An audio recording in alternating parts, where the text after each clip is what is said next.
సంధ్యా theatre ఘటనలో నిందితులను arrest చేశారు. థియేటర్ యజమానితో పాటు మేనేజర్, సెక్యూరిటీ మేనేజర్ను అరెస్టు చేశారు.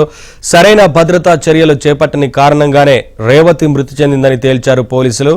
ముగ్గురిని అరెస్టు చేసి రిమాండ్కు పంపారు.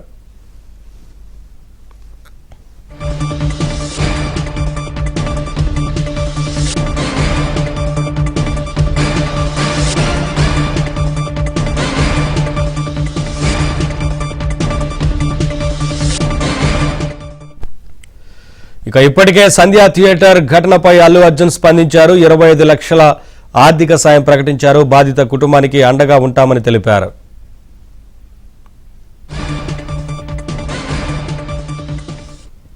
అప్డేట్స్ మా క్రైమ్ కరెస్పాండెంట్ ప్రవీణ్ అందిస్తారు.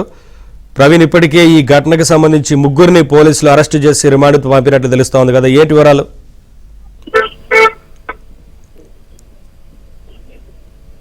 పుష్ప 2 సినిమా ప్రీ రిలీజ్ లో తొక్కిసలాట జరిగిన ఘటనలో ఇప్పటికే ముగ్గురిని అరెస్ట్ చేయడం జరిగింది. ఇందులో ఆ థియేటర్ యజమానితో పాటు సెక్యూరిటీ, మరొక వ్యక్తిని, మొత్తం ముగ్గురు వ్యక్తుల్ని అరెస్ట్ చేసి జ్యుడిషియల్ రిమాండ్ కూడా తరలించినటువంటి పరిస్థితి కనపడుతుంది.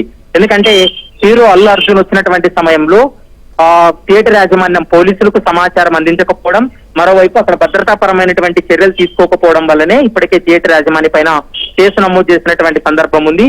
ఇందులో బాధ్యులు ఎవరైతే ఉన్నారో వారిపైన చర్యలు తీసుకుంటామంటూ కూడా గత 3 రోజుల క్రితమే పోలీసులు ప్రకటన చేసినటువంటి నేపథ్యంలో ఇప్పుడు ముగ్గురిని కూడా అరెస్ట్ చేసి జ్యుడిషియల్ రిమాండ్ కు పంపారు. మరోవైపు ఇదే కేసులోనే అల్లు అర్జున్ పైన కూడా కేసు నమోదైంది కాబట్టి అల్లు అర్జున్ కూడా 1-2 రోజుల్లో నోటీసులు జారీ చేసేటువంటి అవకాశం ఉంటుంది.